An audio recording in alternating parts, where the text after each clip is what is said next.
Heidegger, le principe de raison, chapitre 10. Objectivité et raison suffisante. Rien n'est sans raison. Cette formulation habituelle du principe de raison donne après conversion la proposition affirmative suivante. Tout ce qui est a une raison. Ici, la raison que tout étant possède elle-même représentée comme un étant.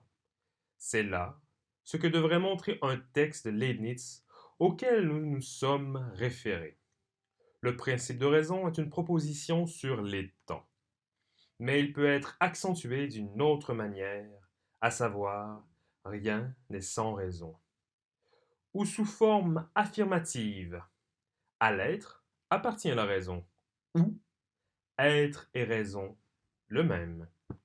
La proposition, telle qu'elle se présente maintenant, parle d'elle-même. Passer de la première à la seconde accentuation, c'est faire un saut, mais un saut qui regarde en arrière. Il regarde en arrière vers le domaine de départ, afin de l'avoir toujours sous les yeux. Le domaine de départ est cette étendue où l'on parle souvent du principe de raison, non pas toujours, sans doute, comme d'un principe, mais comme d'une idée directrice, plus ou moins distinctement saisie. Le domaine de départ auquel nous pensons est, suivant la conception courante, l'histoire de la pensée occidentale. Ce qui, dans cette pensée, est partout et constamment interrogé, à travers les multiples transformations des concepts et des appellations, c'est l'étang, connu par l'expérience en modes variés et à qui l'on demande quel est son être. Ainsi, dans l'histoire de cette pensée pour elle, l'être se manifeste d'une certaine manière, à savoir comme l'être de l'étang. Cette manifestation est toutefois un signe, nous invitant à entrevoir quelque chose de l'être comme tel. Le signe nous procure une certaine connaissance de l'être, suivant laquelle n'est jamais posée d'abord par un acte humain de représentation. L'être se dispense à l'homme en éclairant l'étang comme tel, et en lui ménageant une aire libre pour le jeu du temps. L'être se déploie, feist, comme une telle dispensation, comme un voilement qui simultanément dure, varst, comme voilement. L'histoire de la pensée occidentale repose sur la dispensation de l'être. À vrai dire, le sens du mot repose aurait besoin d'être précisé, ce qui exigerait à son tour que la dénomination à sens nécessairement multiple, dispensation de l'être, fût pensée par nous au sens non équivoque de l'être en tant qu'il ménage l'air du temps, pour ce qui à tout moment apparaît comme tel ou tel, c'est-à-dire ce qui est. En tant que, ce faisant, l'être se dit, se déclare, brille et éclaire. En réponse à des objections possibles, nous devons pour le moment nous contenter de remarques suivantes. Quand on parle de la dispensation de l'être, on fait bien plus que glisser, pour ainsi dire, une strate plus profonde sous l'histoire de la pensée, de sorte qu'au lieu de parler de philosophie, on pourrait avec la plus grande facilité, et comme par la simple action du levier, parler désormais de l'histoire de l'être. S'il nous est d'abord si difficile d'appréhender dans cette expérience la dispensation de l'être, c'est parce que les exposés de l'histoire de la pensée nous sont transmises, interprétées de points de vue multiples. D'où une confusion presque inextricable des idées et des opinions touchant l'histoire de la philosophie. Jugée de ce point de vue, toute interprétation d'une philosophie transmise historiquement apparaît comme étroite.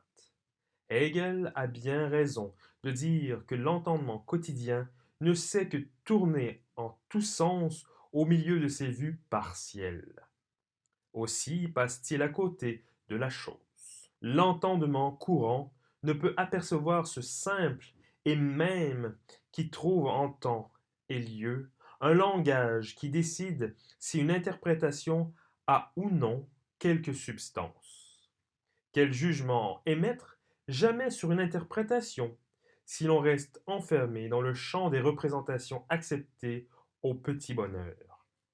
La mesure applicable à une interprétation est cette ampleur des interrogations qui lui permet d'atteindre et de mesurer ce dont la voix doit être entendue et ces mêmes interrogations.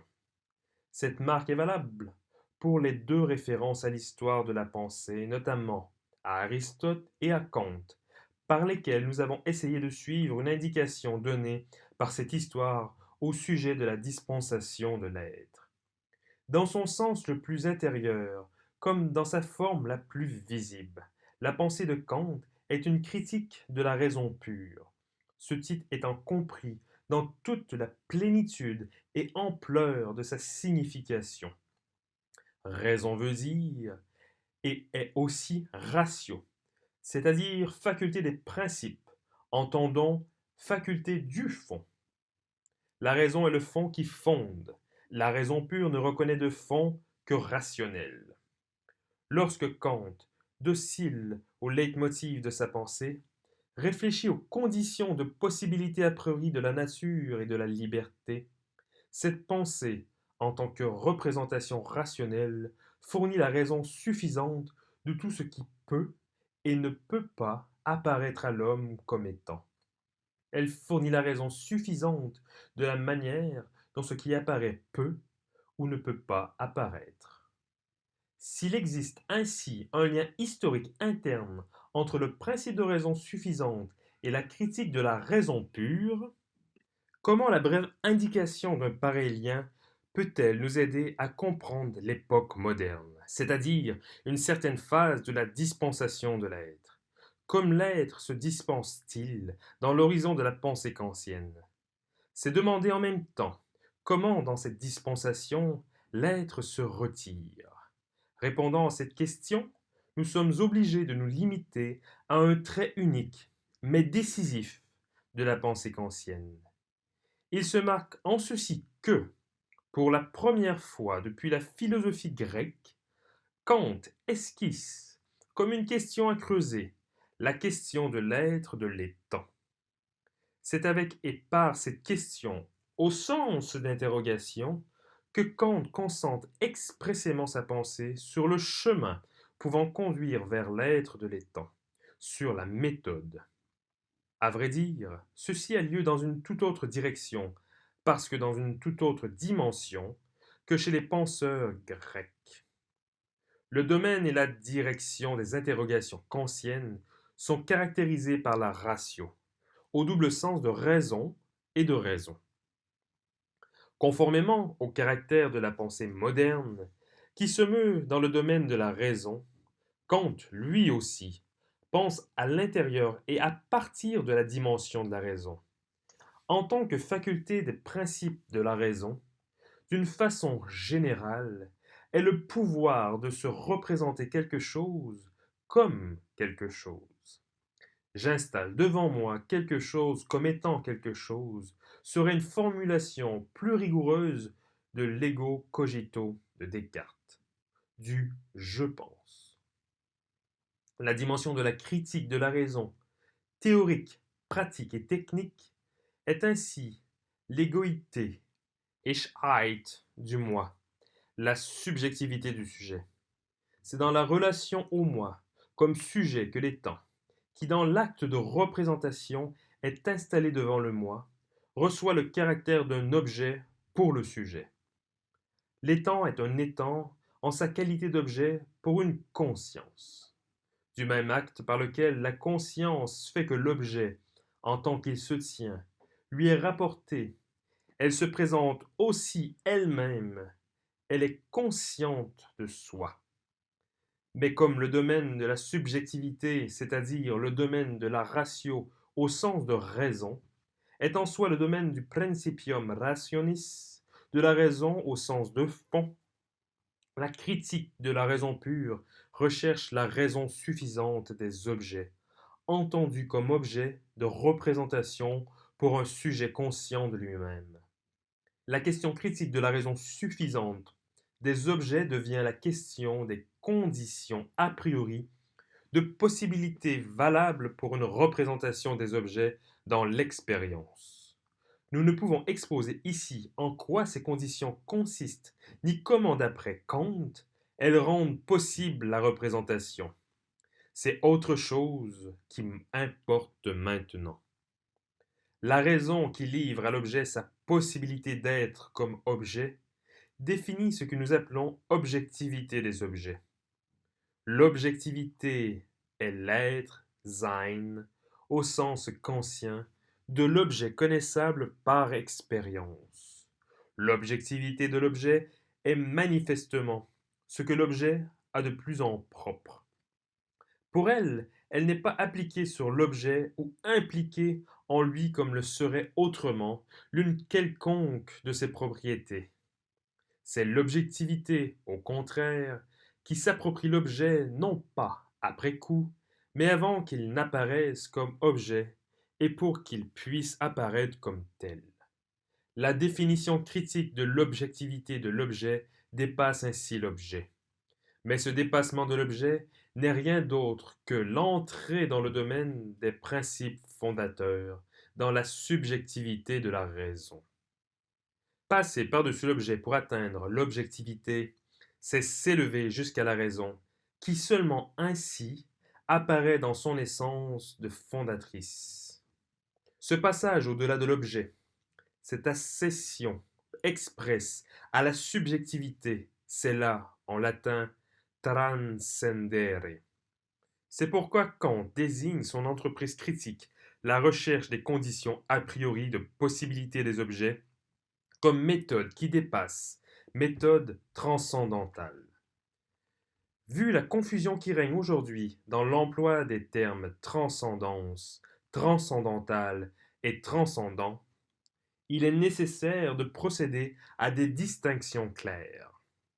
Celui-là même qui croit bien savoir ce que Kant entend par méthode transcendantale doit toujours revenir à la pensée kantienne et se l'assimiler à nouveau. Pourquoi cela? Parce que la méthode transcendantale n'est pas une méthode extérieure par laquelle on tournerait simplement autour de la question.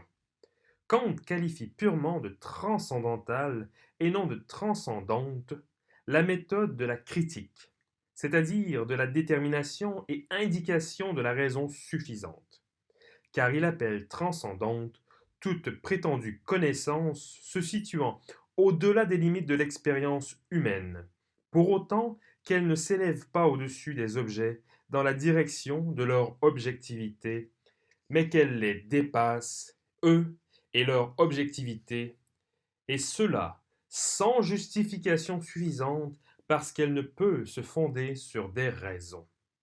Est transcendante, d'après Kant, toute représentation qui se fait fort de connaître des objets inaccessibles par l'expérience. La méthode transcendantale, au contraire, vise directement la raison suffisante des objets d'expérience, donc la raison suffisante de l'expérience elle-même. La méthode transcendantale se meut dans le domaine des raisons qui fondent, dans la possibilité même, l'objet d'expérience. Elle définit le domaine des raisons qui entrent ici en jeu comme fondement et se tient dans ce domaine au milieu de ce qu'il embrasse. Parce qu'elle se tient dans le domaine de la raison suffisante de la possibilité de l'expérience, parce qu'elle demeure ainsi à l'intérieur, la méthode transcendantale est immanente. Elle est toutefois dite transcendantale parce qu'elle concerne le transcendant dont, en méthode critique, elle limite les prétentions. La méthode transcendantale parcourt l'immanence de la subjectivité, c'est-à-dire cet acte représentatif où se situent, comme dans leur raison suffisante, les objets en tant qu'objets de représentation. Telle est leur objectivité, tel est l'être de l'étant. Pour atteindre et mesurer ce qu'il y a de vivant dans la méthode transcendantale de Kant, ce qui sur un autre rythme bat et palpite encore dans le mot transcendantal, il nous faudrait penser ce mot suivant une large courbe unissant le passé à ce qui, pour nous autres, est en venu.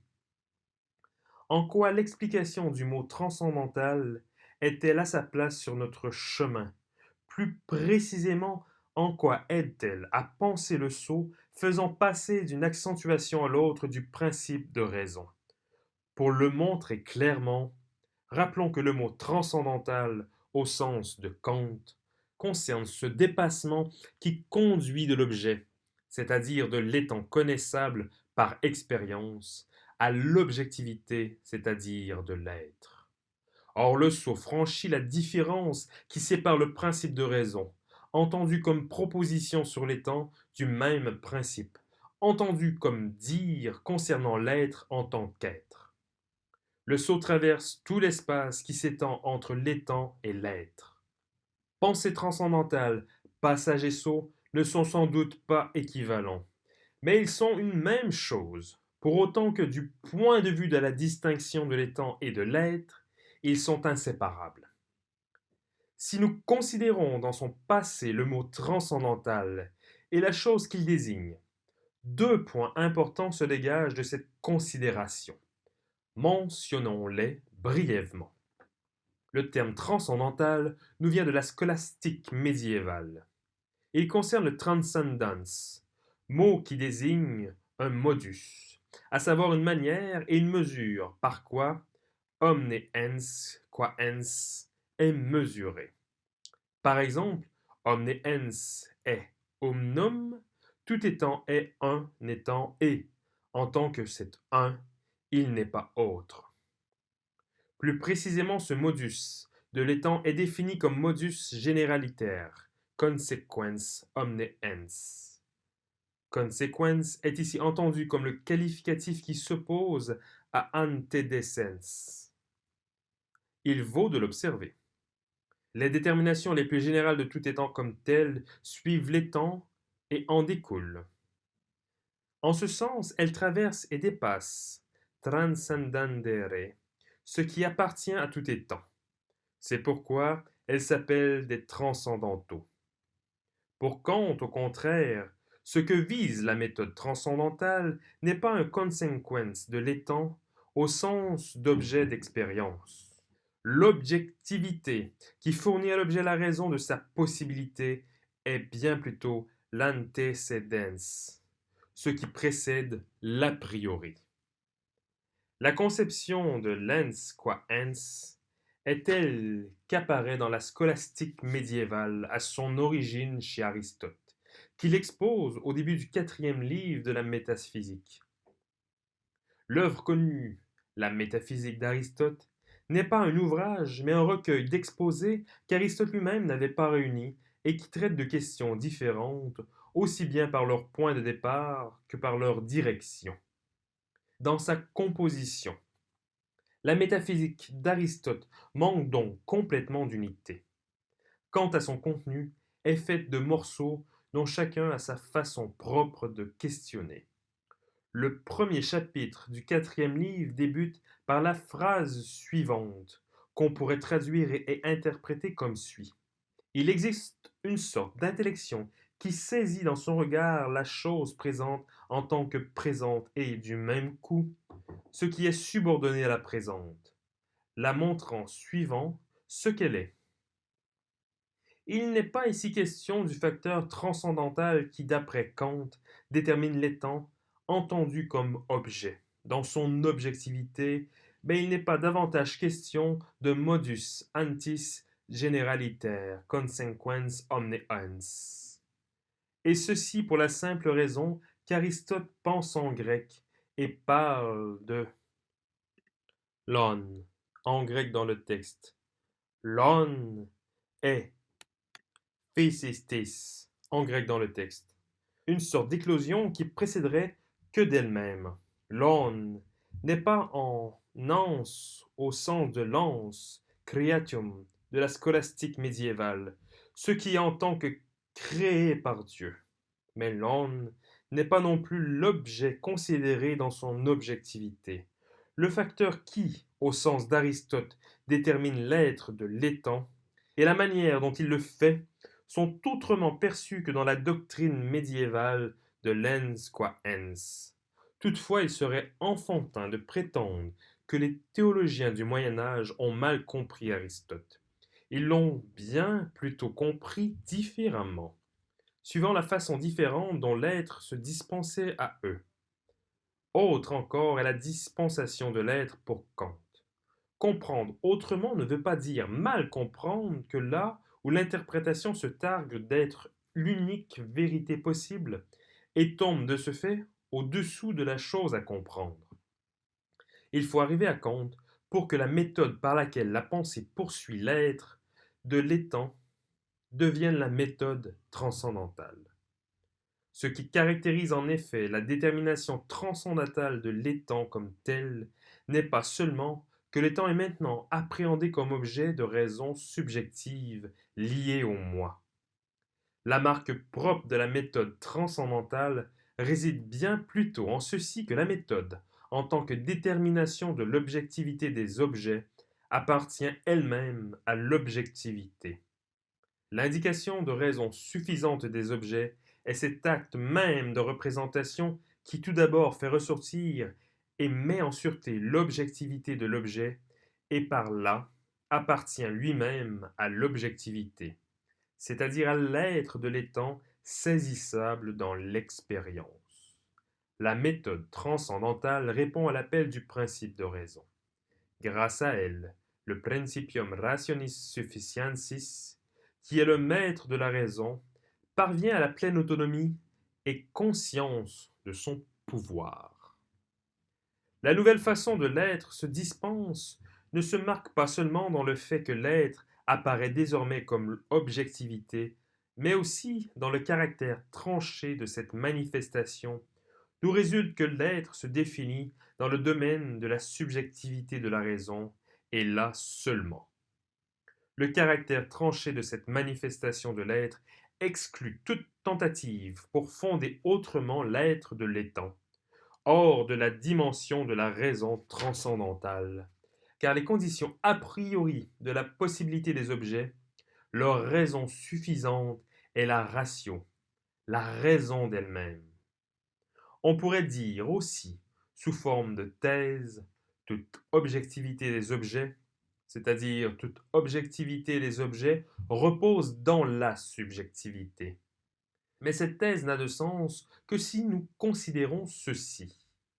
La subjectivité n'est rien de subjectif au sens où elle pourrait seulement distinguer ce qui n'appartient qu'à un homme individuel, toute la contingence de son être particulier et de ses goûts personnels.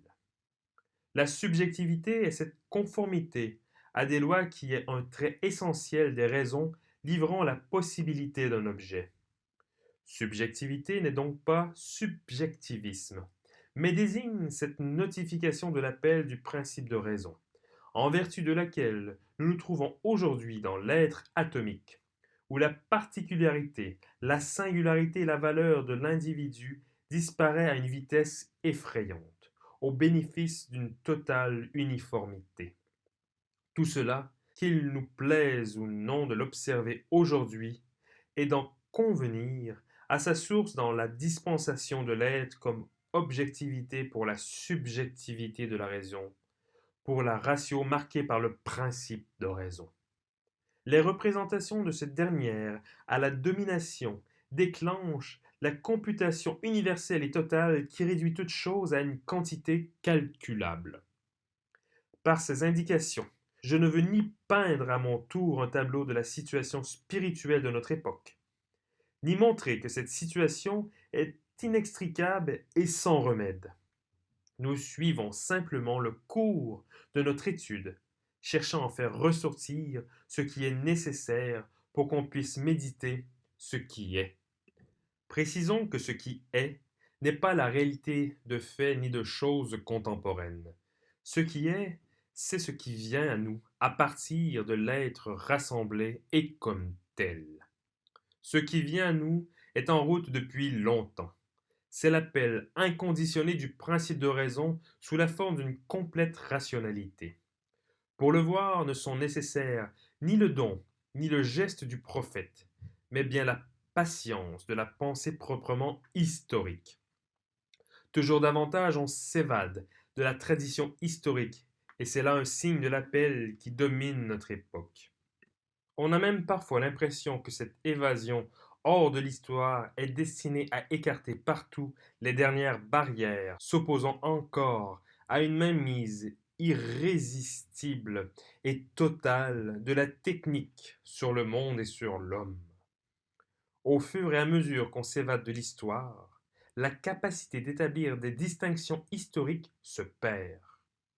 Nous en citerons un exemple qui montrera en même temps que par les remarques précédentes, nous n'avons aucunement quitté la ligne de nos réflexions sur l'être de la méthode transcendantale, c'est-à-dire sur le caractère distinctif de la critique kantienne. Nous avons souvent observé que l'époque dite les temps modernes reçoit le trait fondamental de son histoire de cette dispensation de l'être, où l'être se livre à nous comme objectivité et aménage ainsi les temps sous forme d'objets. Mais peut-être tout aussi souvent, cette observation a-t-elle laissé planer un doute qu'on peut exprimer ainsi. Qu'y a-t-il donc de particulier dans le fait que les temps deviennent objets? Les temps n'a-t-il pas toujours été objet, et précisément là où l'être comme physis, en grec dans le texte, nature, comme pure éclosion, laisse l'étang éclore de lui-même. La pensée des Grecs le connaissait-elle même autrement? Pensons seulement par exemple à leur statuaire. Désire-t-on voir clair en cette question? Faut-il pouvoir établir des distinctions historiques? Nous avons déjà remarqué que le mot Gerstant, objet, est la traduction du latin objectum. Un écrivain aussi considérable que Lessing s'est opposé en son temps à cette traduction. Lessing traduisait objectum par Gegenwurf, contre-jet. En fait, cette traduction n'est pas seulement plus littérale, mais elle dit davantage. Car elle laisse entrevoir que quelque chose est projeté, objecté, à savoir vers le sujet qui se représente et par lui. Gegenwurf donne exactement le sens qu'objectum avait déjà au Moyen Âge. C'est un objectum, par exemple, qu'une montagne d'or, justement parce que, comme nous le disons aujourd'hui, elle n'existe pas objectivement, mais est seulement lancée par l'acte représentatif de l'imagination, au moi qui cela représente.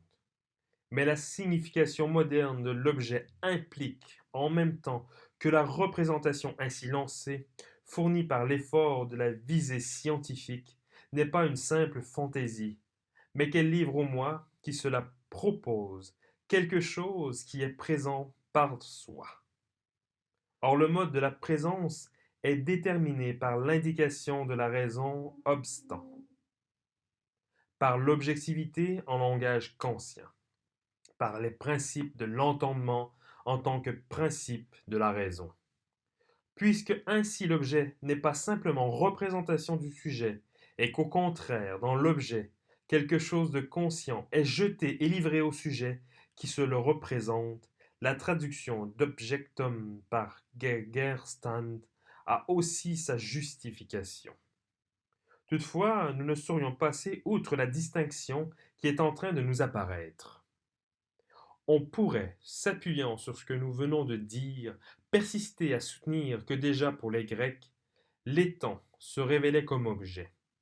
Mais ce serait là une erreur.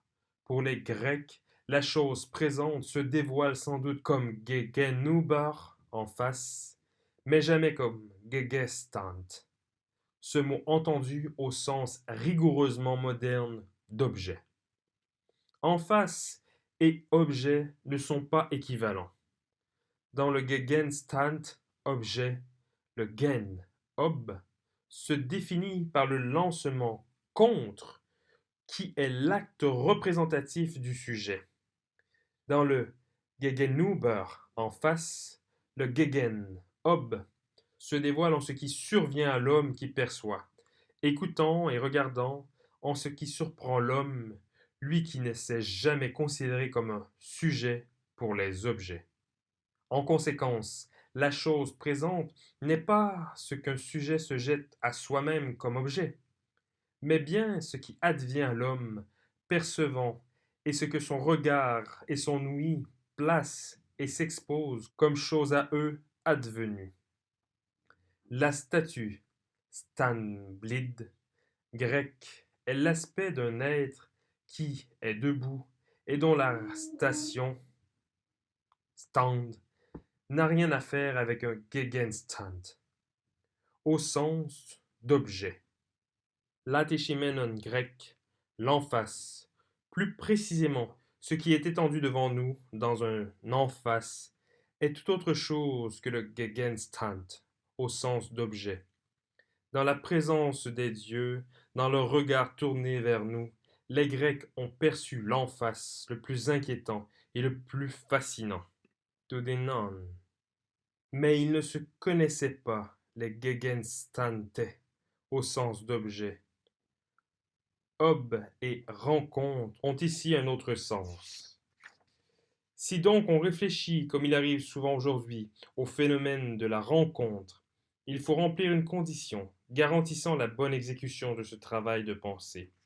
Il est nécessaire de voir clairement si le phénomène de la rencontre est posé dans le domaine de la relation sujet-objet et s'il est entendu à la moderne à partir du sujet considéré comme une personne, ou bien si la rencontre est recherchée dans le domaine de l'en-face.